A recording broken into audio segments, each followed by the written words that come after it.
Okay, so we are now live. We're going to talk about the next topic, which is on parallelograms.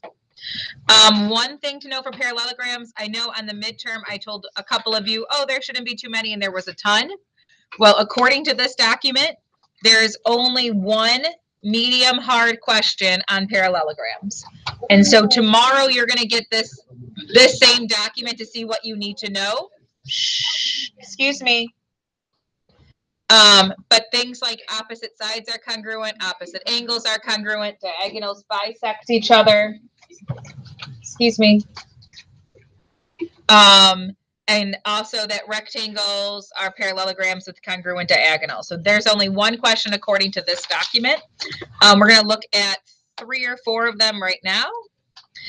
Starting on page 5, number 1, the first one. Now, I did tell you in class to change this to BL is congruent to EU. But that's the same thing as H. Nope. A says it's parallel. Oh. This says congruent. I didn't know that. It's okay. That's a good question. So what additional information do we need if we know that BE is congruent to UL? So here's BE congruent to UL. Here's the trick. This says congruent here. So we have to have an answer that's also congruent down here. If this said parallel, then we'd have to have an answer that said parallel. So the trick is if one is congruent, the other one has to be congruent.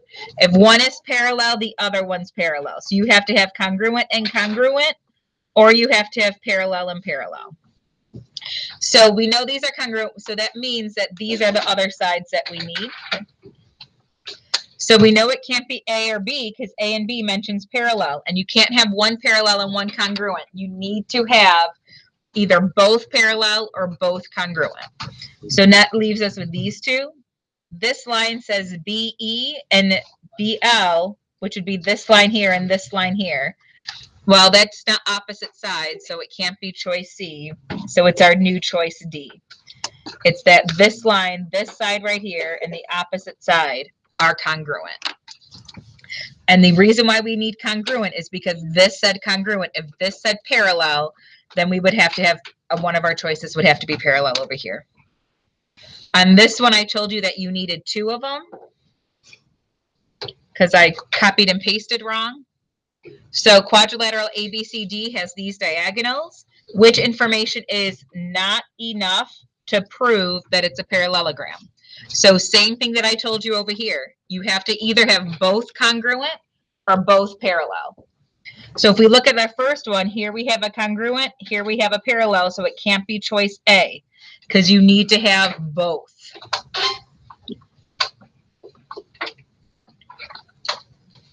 The next one, it says AB is congruent to CD, BC is congruent to DA. So this is one of our answers. Okay, again, this is one that has one congruent, one parallel, so it can't be that choice.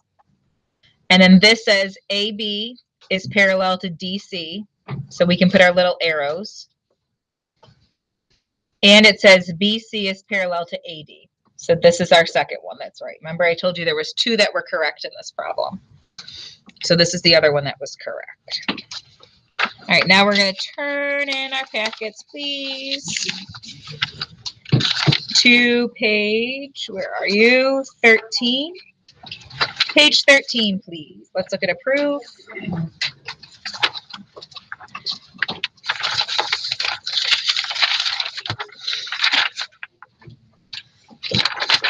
Okay. Page 13, question 36.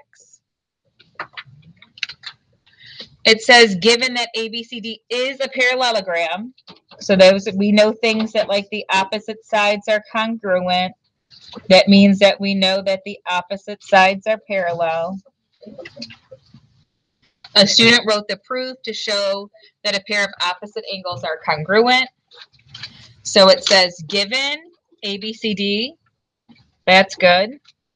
Then it says BC is congruent to AD because opposite sides are parallel. That's good.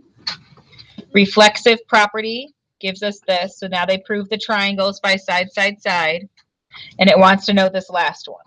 Even though technically speaking, this isn't completely related to parallelograms, I still wanted to show it because it's parallelogram proof.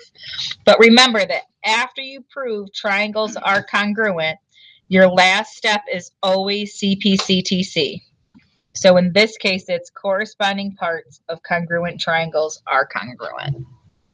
But I wanted to show you this one here to show you that if they tell you it's a parallelogram, your second step is probably going to either mentioning parallel lines or it's going to mention congruent sides. So that's why I showed you this one. And then we will go jump up to the top, question 34 real quick. Now, tomorrow, like I said, you're going to get this paper, which will help you make sure that you remember these pieces. Opposite sides congruent, opposite angles congruent, diagonals bisect each other. You also could look at the purple paper, and on the bottom of the purple paper, I gave you all that information right here as well. So we'll look, are opposite angles congruent? Yep, that's true. Do the diagonals bisect each other? Well, in that first sheet, you could see that it didn't. The diagonals bisect each other only happens for the rhombus and the square. So we know it can't be choice 2. I'm sorry, not bisect each other. The diagonals are perpendicular. That comes off. Adjacent angles are supplementary. Adjacent angles means the 2 angles in a row. So we know that that's true. And then that the diagonals bisect each other. And we know that that's true. So we know 1, 3, and 4 are true. So it has to be choice D. If this said rhombus, then it would be all the properties. But it doesn't say rhombus. So it's just that one. All right, that's it, folks. Escape.